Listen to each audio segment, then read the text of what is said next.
வந்து தீப கார்த்திகைக்கு முதல் நாள் வந்து பரணி தீபம் ஏற்றணும். அதனால் எல்லாரும் கண்டிப்பாக நம்ம முழுமுதற் கடவுள் விநாயகரை வணங்கி, நான் பாருங்கள் மஞ்சள் விநாயகர் வச்சுருக்கிறேன்.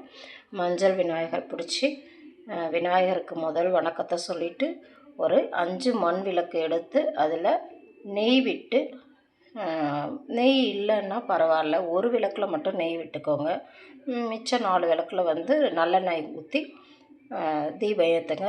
5 விளக்கு கண்டிப்பாக ஏற்றுங்க. இல்லை ஒத்தப்படையில் 7, 11 அந்த மாதிரி வந்து இன்னும் அதிகமாக வேணும்னாலும் ஏற்றலாம். அது உங்கள் விருப்பம். ஃப்ரெண்ட்ஸ், தீபம் கண்டிப்பாக எல்லாரும் ஏற்றுங்க. பரணி தீபம் ஏற்றுனா நம்ம குடும்பத்துக்கு ரொம்ப நல்லது. நெய்வேத்தியமாக நான் பால் மட்டும்தான் வச்சுருக்கேன். உங்களால் முடிஞ்சால் ஏதாவது இனிப்பு செஞ்சு சாமி கும்பிடலாம். இல்லைன்னா பால் மட்டும் காய்ச்சி வச்சு கூட நாம் சாமி கும்பிட்டுக்கலாம். Thank you friends. இந்த செய்தி பிடிச்சிருந்துச்சுன்னா எங்கள் சேனலை லைக் பண்ணுங்கள், ஷேர் பண்ணுங்கள், கமெண்ட் பண்ணுங்கள், மறக்காமல் சப்ஸ்கிரைப் பண்ணுங்கள்.